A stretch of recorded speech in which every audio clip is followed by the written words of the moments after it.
አዳዲሶቹን አበቦች ለመትከል አሮጌዎቹን አበቦች መጣል ይኖርብናል። እውነት ሆነ እኮ በቃ ይኸውላችሁ የተሚ እንግዲህ በጌታ መሆኑ እውነት ሆኗል። ልንገራችሁ ብዬ ነው። የአርሲ ኦርቶዶክሳውያን ዛሬም የጌታ ወንጌል ሲገባቸው አዳኙ እሱ እንደሆነ ፈራጁ ተመስገን ገብረ እግዚአብሔር ወይም ሰሙ ነኝ። የለመድነው ስለሆነ እርግጠኛ ነኝ ልጆቼ ከትምህርት ቤት ሲመጡ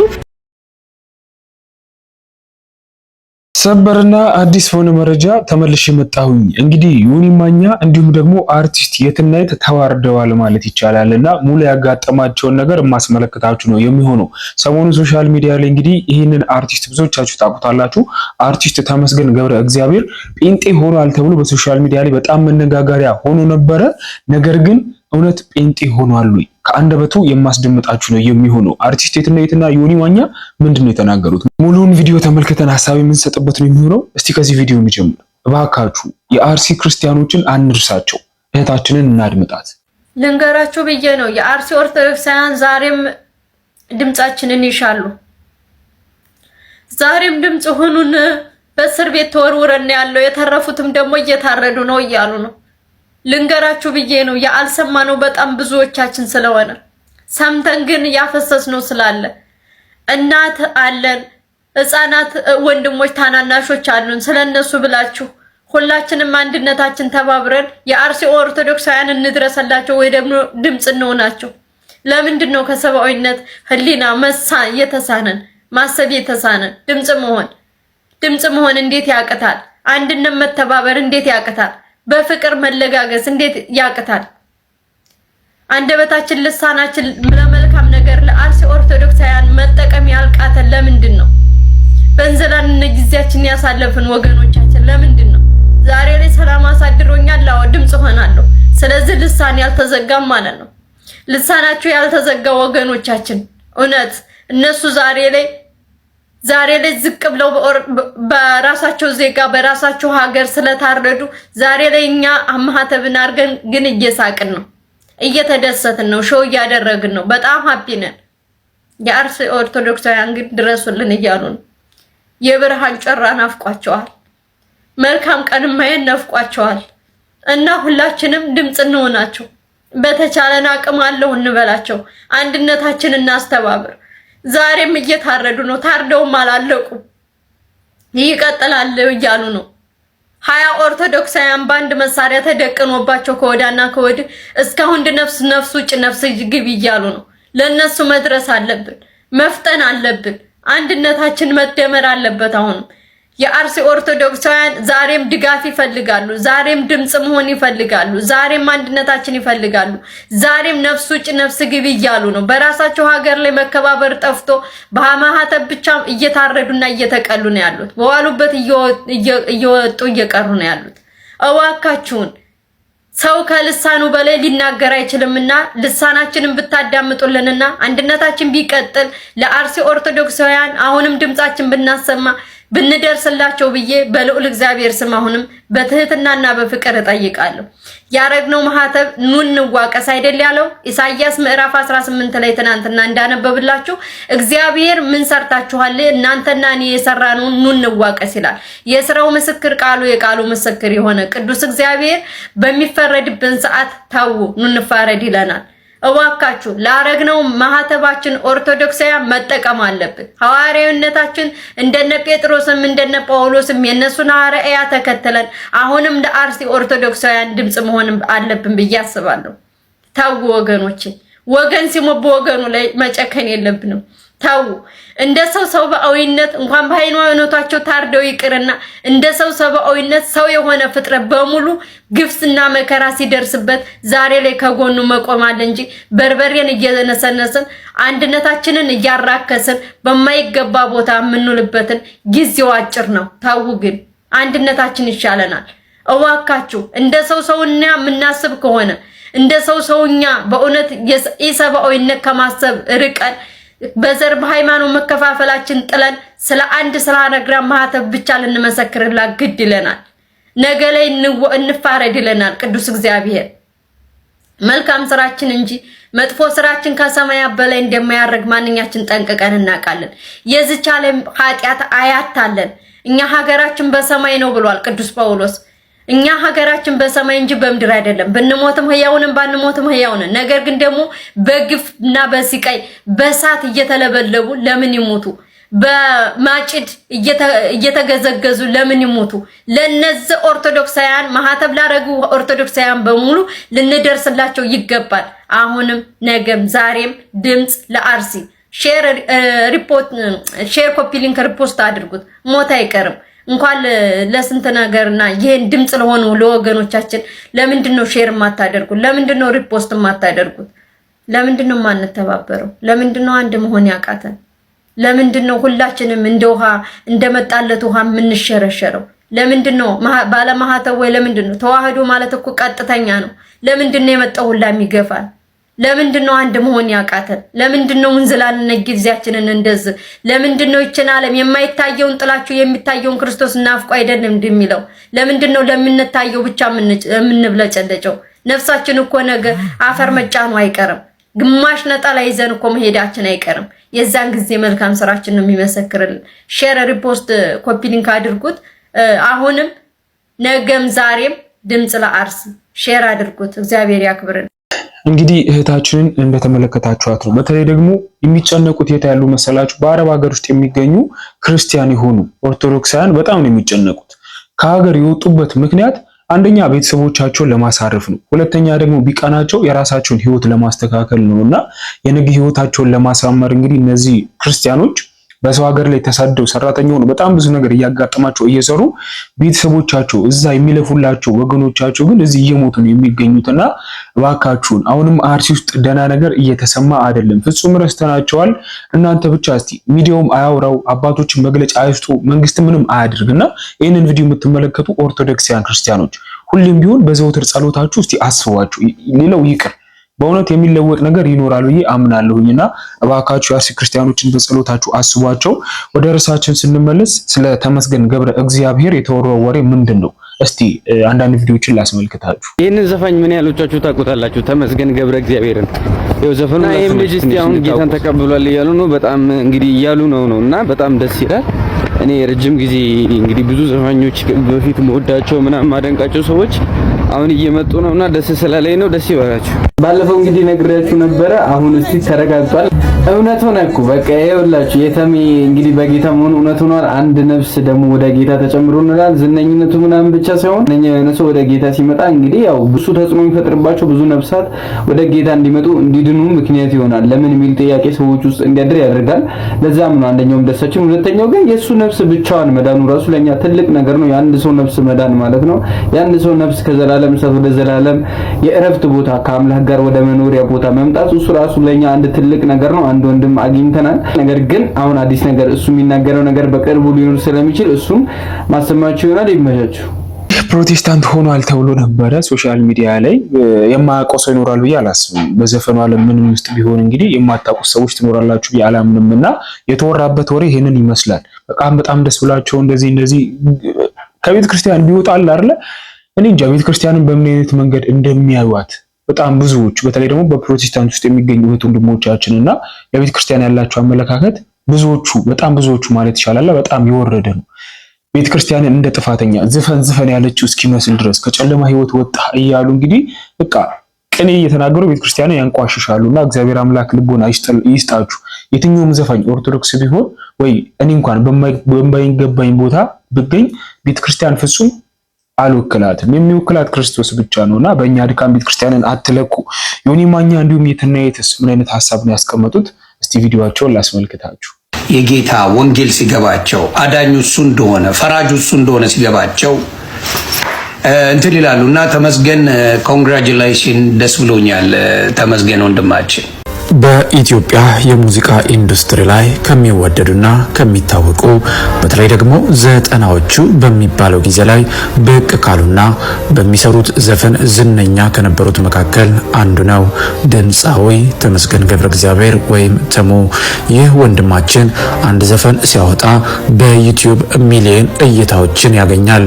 የተለያዩ ኮንሰርቶች ላይ ዳጎስ ያለ ገቢን መቀበል፣ በየሄደበት በአድናቂዎቹ መከበብ፣ የተለያዩ የዘፈን መድረኮች ላይ በዘፈን አፍቃሪያን የሚታበድለት ድምፃዊ ነበረ።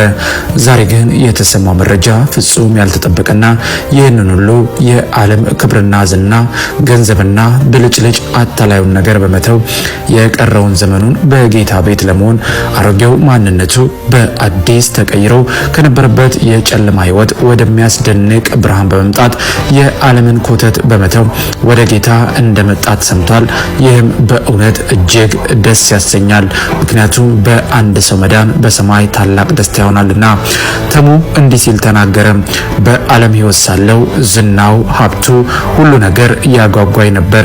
ነገር ግን እነዚህን ሁሉ ነገር ሳገኛቸው እጅግ ይቀሉብኝና የነፍሴ ጥያቄ ያሳስበኝ ነበር። የእኔ እዚህ ምድር ላይ መኖር እውነት እየዘፈኑ ሰዎችን ወደ ዘፋኝነት መጥራት ብቻ ነው ወይ? በቃ እያልኩ ሁሌ ጨናነቅ ነበር። ዛሬ ግን የወንጌል እውነት በርቶልኝ የምድሩን ሳይሆን የሰማዩን የሚጠፋውን ሳይሆን የማይጠፋውን ህይወት ተካፋይ ሆኛለሁ ሲል በጌታ ከሆነ ትንሽ ቆየት ያለ መሆኑን የገለጸ ሲሆን አሁን ግን ይፋ ማድረግ የፈለገው የኔ ወደ ጌታ መምጣት ለሌሎች በዘፋኝነት ህይወት ውስጥ ላሉ ወንድምናቶቼ ከዚህ ከባድ ሁኔታ እንዲወጡ ለኔ የበራልኝ የወንጌል እውነት ይበራላቸው ዘንድ እጸልያለሁ ሲል ተናግሯል። በተለያየ ጊዜ እየተመለከትን እንዳለነው በዘፋኝነት ህይወት ውስጥ ያሉ ሰዎች ለብሰው አምረው ሲስቁ እናያቸው ይሆናል እንጂ መቼም ቢሆን ሙሉ ደስተኛው ነው የነፍስን ጥያቄ መመለስ አይችሉም። ረፍት፣ ሰላም የሚገኘው ወደ ኢየሱስ መምጣት ሲቻል ብቻ ነው። ብዙዎችም ከዚህ ዓለም ኮተት እያመለጡ ወደ ጌታ ሲመጡ እየተመለከትን ነውና በእውነት ክብሩን ጌታ ጠቅልሎ ይውሰድ። ገና ብዙዎች ደግሞ የወንጌል እውነት እየበራላቸው ወደዚህ ፍቅር ወደ ሆነው ጌታ ኢየሱስ ክርስቶስ እንደሚመጡ እናምናለን። ሰደቡ ስለሚያውቁት ይፈራል። ስድቡ ደግሞ ከየት እንደሚመጣ ታውቁታላችሁና ስለሚሰደቡ ስለሚንጓጠጡ ስማቸው ስለሚጠፋ ፈርተው መጨረሻ ላይ የጌታ ወንጌል ሲገባቸው አዳኙ እሱ እንደሆነ ፈራጁ እሱ እንደሆነ ሲገባቸው እንትን ይላሉ እና ተመስገን ኮንግራቹሌሽን ደስ ብሎኛል። ተመስገን ወንድማችን ደስ ብሎኛል። አባ እግዚአብሔር ብርክ ያድርግ። የሉቃስ ወንጌልን ምዕራፍ 16 ላንብላችሁ። እግዚአብሔር ቤት ሀብታምና ደሃ ያለውን ልዩነት ልንገራችሁ። ሀብት ስላለ መንግስተ ሰማያትን ወርሳለሁ ብለህ ፉን ብትል ገንዘብ ስላለ ሳይሆን እግዚአብሔር ስለፈቀደ ብቻ ነው መንግስተ ሰማያት የምትወርሰው። እኔ ደስቴ አዳዲሶቹን አበቦች ለመትከል አሮጌዎቹን አበቦች መጣል ይኖርብናል ማለት ነው። ማጽዳት ይኖርብናል ማለት ነው። የለመድነው ስለሆነ እርግጠኛ ነኝ ልጆቼ ከትምህርት ቤት ሲመጡ ማሚ ለምን እንዲያረግሹ ሊሉኝ ይችላሉ። ምክንያቱም የለመዱት አበባ ስላለ። የሰው ልጅ የልምድ እስረኛ ነው። እግዚአብሔር አምላክ ህይወታችንን ሊያስተካክል ሊያሰማምርልን ሲፈልግ ምን ያደርጋል? የነበርንበትን ያወቅነውን የኛ ብለን ያሰብነውን የኛ ያልሆኑ የሆኑትን ነገሮች ቁሳቁስ ሊሆን ይችላል፣ ሰዎች ሊሆኑ ይችላሉ፣ ስራ ሊሆን ይችላል፣ ሪሌሽንሺፕ ሊሆን ይችላል፣ ኤኒቲንግ ማንኛውንም ነገር ከህይወታችን ውስጥ ይፈነቃቅለዋል ማለት ነው። ለምን? በመልካም ሊተካ በመልካም ሊቀይርልን ማለት ነው። ስለዚህ ያን እናቴ አሜን አለች ደስ ሲል። ስለዚህ እግዚአብሔርን አምነን ህይወታችንን ሲመሰቃቀል እግዚአብሔር ለመልካም ሊቀይርልን ነው ብለን እንድናስበውና በሱ ላይ እንድንተማመን ያስፈልጋል ማለት ነው። ለምሳሌ የለመድነው ሪሌሽንሺፕ የማይጠቅመን እኛን የሚያስጨንቀን ሊያሳንሰን ሽሪንክ ሊያደርገን የሚችሉ ሪሌሽንሺፖችን ከህይወታችን ላይ ያስወግድልናል ማለት ነው። አትራፊ ያልሆነውን ዝም ብሎ ጊዜና ጉልበት የሚፈጀውን ስራ ከህይወታችን ይነቅልልናል ማለት ነው። አላስፈላጊ ሰዎች፣ አላስፈላጊ ኤነርጂዎች፣ አላስፈላጊ ስራዎች፣ አላስፈላጊ ሁኔታዎች፣ አላስፈላጊ ጓደኝነቶች እግዚአብሔር ከህይወታችን ውስጥ ሲነቅልልን ለመልካም እንደሆነ ልክ እነኚህን አሮጌ አበቦች እና ዛፎች ልጆቹ ጠርገው እንደሚጥሉትና በቆንጆ አትክልት እንደሚስተካከለው ሪፕሌስ እንደሚደረገው በአሮጌ ነገር ላይ ነገራችን ሊሰምርልን ስለማይችል እግዚአብሔርን አምነን ያስጨነቀን ያስለቀሰን ያወዘጋገበን ውስጣችንን የቆፋፈረው ለመልካም ነው ብለን በእግዚአብሔር ላይ እንድንታመን ያስፈልጋል እላችሁ ፈልጌ ነው። የእግዚአብሔር አምላክ ሰላሙ የውስጥ እረፍት የእግዚአብሔር ማንነቱ ፍቅሩ አባታዊ ፍቅሩ ርህራሄው ከኔም ከናንተም ጋር ይቆይ ይሁንልን ለማለት ፈልጌ ነው። መልካም ቀን ይሁንልን። ተባረኩ። የይሁን ሚዲያ ቤተሰቦች እንግዲህ በዛሬው ፕሮግራማችን ዝነኛ የነበረው ድምጻዊ ተመስገን ገብረ እግዚአብሔር ወደ ጌታ መምጣቱን ተከትሎ በተለያዩ ማህበራዊ ሚዲያዎች ላይ ሲዘዋወር የነበረውን ሀሳብ ለእናንተ አቀርብንላችሁ እየተመለከትን እንዳለ ነው። እንግዲህ ብዙ ዘፋኞች እያመለጡ ከጨለማ ወደሚያስደንቅ ብርሃን እየወጡ የወንጌል እውነት ገብቷቸው ሲመሰክሩ ስናይ በእውነት እጅግ ደስ ያሰኛል። ምክንያቱም እንደዚህ አይነት ታዋቂና ተጽዕኖ ፈጣሪ ሰዎች ጌታን ሲቀበሉ እነሱን የሚከተሉ ብዙ ሰዎች አሉና ቆም ብለው ደግሞ እነዚህ ታዋቂ ሰዎች የዳኑበትን የወንጌል እውነት እንዲመረምሩ እድልን ይፈጥራል እንጂ እኛ ታዋቂም ስለሆነ ታዋቂም ስላልሆነ ሳይሆን በአንድ ሰው በማንኛውም በአንድ ሰው መዳን በሰማይ ታላቅ ደስታ ይሆናል። እኛም ደግሞ እጅግ ደስ እንደሚለን ሁላችንም ልናውቅ ይገባል። ነገር ግን ታዋቂ ሰዎች እንዳልናችሁ ብዙ የሚከተላቸው ሰው ስላለ ለነሱ ወንጌልን ለመናገር ቀላል መንገድ ይሆንላቸዋል ከሚል ሐሳብ አንፃር ነው እንደዚህ አይነት ጉዳዮች ተጋነው የሚቀርቡት። ለማንኛውም በፕሮግራማችን ላይ ያላችሁን ማንኛውንም ሐሳብና አስተያየት ልትሰጡን ትችላላችሁ። እኛም ደግሞ እናንተ ብትሰሟቸው ብታውቋቸው የእናንተን መንፈሳዊ ሕይወት ያንጻሉ ይገነባሉ ያልናቸውን ጉዳዮች በአዲስ አቀራረብና ፕሮግራም ወደ እናንተ ማቅረባችንን እንቀጥላለን። የምንለቃቸውን ቪዲዮዎች ላይክ እና ሼር ቻናሉን ደግሞ ሰብስክራይብ ያደረጋችሁ ቤተሰብ መሆን እንዳትረሱ። በርግጥ እናንተም የምንለቃቸውን ቪዲዮዎች ላይክ እና ሼር ቻናሉን ሰብስክራይብ ማድረጋችሁን አላቆማችሁ። ምክንያቱም ይሄ ደግሞ የሚያሳየው የምንሰጣችሁ መረጃ ትክክለኛና ሚዛናዊ እንደሆነ አምናችኋል ማለት ነው። በዚህም እጅግ ደስ ይለናል። በሚቀጥለውም የእናንተን መንፈሳዊ ሕይወት ያንጻሉ ያልናቸውን ጉዳዮች ወደ እናንተ ይዘን የምንመጣ ሲሆን እንደ ጌታ ፈቃድ ደግሞ የተለያዩ ፖድካስቶችን የተለያዩ ቭሎጎችንም በቻናላችን ላይ ለማካተት አስበናል። እግዚአብሔር እንዲረዳን ጸልዩልን። በሚቀጥለው ብትሰሟቸው ብታውቋቸው ባልናቸው አዳዲስ መረጃዎች እስከምንገናኝ በያላችሁበት የዓለም ጥግ የጌታ ሰላምና ፍቅር ከሁላችሁ ጋር ይሁን እያልን ሁላችሁም እንግዲህ ለሀገራችን እንድትጸልዩ፣ ለወንድሞቻችን እንድትጸልዩ፣ ለእህቶቻችን እንድትጸልዩ። ምክንያቱም አሁን እንዳልናችሁ እንደዚህ አይነት ደግሞ በተለይ በዘፋኝነት ህይወት ውስጥ ያሉ አምልጠው ወደ ጌታ ቤት እንዲመጡ በጸሎታችን መትጋት አለብን። ለሀገራችን ሰላም ይሁን። በያላችሁበት ለእናንተም ሰላምና ፍቅር ተመኘን። በዚሁ ተሰናብተን መልካም ጊዜ ይሆንላችሁ። የዮኒ ማኛ ነገር እንግዲህ ይገርማል። በነገራችን ዮኒ ማኛ ስለ የትኛውም ሃይማኖት ሀሳብ መስጠት አይችልም። ይህንን ሁላችሁም ልትረዱት ይገባል። እስላም የነበረ ሰው፣ ፕሮቴስታንት የነበረ ሰው፣ ኦርቶዶክስ ፍቅር ሲዝም ብቻ ነው የቀረው እና እንደውም ንቀት ነው ወይ ፍቅር ሲዝምን ያልተቀበልከው እያሉ በጣም ብዙዎች ይቀልዱበት ነበርና ዮኒ ማኛ በበኩሉ ስለ አንድ ሃይማኖት የማውራት ምንም አይነት በቃ እንዴት መብት የለው። ሁሉም ቤት ውስጥ ገብቶ አስቡት። በእስልምና ውስጥ ሲኖር እኮ ጴንጤንም ተሳድቧል፣ ኦርቶዶክስንም ተሳድቧል። ፕሮቴስታንት ውስጥ ሲኖርም ኦርቶዶክስን ተሳድቧል፣ እስላምንም ተሳድቧል። ኦርቶዶክስ ውስጥ ሲኖርም ጴንጤም ተሳድቧል፣ ኦርቶዶክስን ተሳድቧልና እንደዚህ ግራ የገባው ሰው ስለ የትኛውም ሃይማኖት በኮንፊደንስ ሊናገር አይችልም። እና ለማንኛውም እንግዲህ ሲዘዋወር የነበረው ሐሰተኛ መረጃ ነው። አርቲስቷንም እንደተመለከታችኋት ነው የራሷን ሐሳብ በምሳሌ አድርጋ ተናግራለች። አርቲስት የትነት እዚህኛው ቪዲዮ ላይ ብቻ አይደለም የምትነቀፈው። ትዝ ካላችሁ ከወራቶች በፊት እንግዲህ በቤተ ክርስቲያን ደረጃ ላይ ብዙ ሐሳቦችን ስታነሳ ነበር። ቤተ ክርስቲያንን እንደ ጥፋተኛ እያደረገች የሚዘፍኑትን ኃጢአት የሚሰሩትን ብቻ ኦርቶዶክስ ሆኖ በጣም በመጥፎ መንገድ የተገኙትን ሰዎች በሙሉ ለዚህ ሁሉ ምክንያት ቤተ ክርስቲያን ነች እስከማለት የደረሰችበት በጣም ብዙ አይነት ሐሳቦች ነበሩና በጣም ብዙዎችም ሲቃወሟት ነበረ። ይሄ የሚጠፋ ሐሳብ አይደለምና አሁንም ቢሆን የምንመኘው ነገር እግዚአብሔር አምላክ ልቦናችሁን አብርቶላችሁ እኛም ማስተዋሉን ሰጥቶን ወደዚህ ቤተ ክርስቲያን እንድትመጡና ክርስቶስን በትክክለኛው መንገድ ልክ ከጴጥሮስ ጀምሮ የተሾመው ካህናት ያችን ሰንሰለት ተከትላችሁ ክህነትን አምናችሁ እንድትመጡ ነውና እግዚአብሔር አምላክ ሁላችንን ይርዳን እላለሁ። በመጨረሻም የአርቲስቱን ቃል አስመለከታችኋለሁኝ። እስቲ እናድምጠው። እኛ ኦርቶዶክሳውያን ሁሌ ማርያም ማርያም ማርያም የምንለው አንዳንዶቻችሁ እንድትበሽቁ አይደለም። ሲጀመር እሷ መበሻሸቂያችን አይደለችም። ይልቅ ከአንደበታችንና ከምላሳችን የእሷ ስም የማይጠፋበት ትልቁ ምክንያት በሕይወታችን ያደረገችልን የዋለችልን ውለታም ጭምር ስላለ ነው።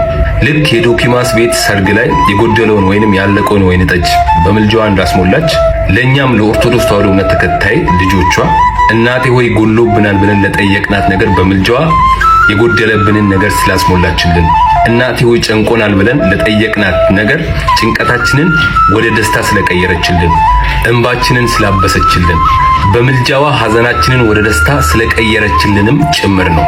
ለኛ እናትነቷን በተግባር ስላሳየችም ጭምር ነው። ማርያም ማርያም ማርያም እንላት። አድርሱልኝ። ቤተልሔም ስሄድ አይሻለው ቀራንዮም ስሄድ ፍጹም አትለይም ከልጅሽ የአንቺስ ልዩ ነው ፍቅርሽ የአንቺስ ልዩ ነው ፍቅርሽ ነይ ነይ እምዬ ማርያም ነይ ነይ ቤዛዊተ ዓለም። ሰላም እንዴት ናችሁ? በመላው ዓለም የምትገኙ ወዳጆቼ ተመስገን ገብረ እግዚአብሔር ወይም ተሙ ነኝ። ዛሬ ወደ እናንተ የመጣሁበት ምክንያት በሶሻል ሚዲያ እየተዘዋወረ ስላለው እኔም በተመለከተ ሃይማኖት ቀይሯል እየተባለ ነውና እሱን ክሊር ለማድረግ ነው። በመጀመሪያ ደረጃ እኔ ከልጅነቴ እስካሁን ድረስ በኢትዮጵያ ኦርቶዶክስ ተዋሕዶ ቤተክርስቲያን ስር ነው የምገኘው። የቀየርኩትም ሃይማኖት የለም፣ የምቀይርበትም ምክንያት የለም። የሌሎቹን ሃይማኖት ሁሉንም አከብራለሁ፣ ሪስፔክት አደርጋለሁ። መረጃው ግን ከእውነት የራቀ እንደሆነ እንድታቁልኝ እፈልጋለሁኝ። ሌላው ትንሽ ከሶሻል ሚዲያ ርቅ ያለሁኝ፣ አሁን ግን ከናንተ ጋር ለመገናኘትም በቲክቶክ አካውንት እና በኢንስታግራም አካውንት መጥቻለሁ። ተመስገን ገብረ እግዚአብሔር ብላችሁ ገብታችሁ ፎሎ እንድታደርጉና አብሮነታችሁ እንድታሳዩን ስል ጠይቃለሁ። ይሄን ቪዲዮ ለሁሉም እንዲደርስ ሼርና ሪፖስት አድርጉልኝ ስል ጠይቃለሁ። በያላችሁበት ሰላም ሁኑልኝ። አመሰግናለሁ።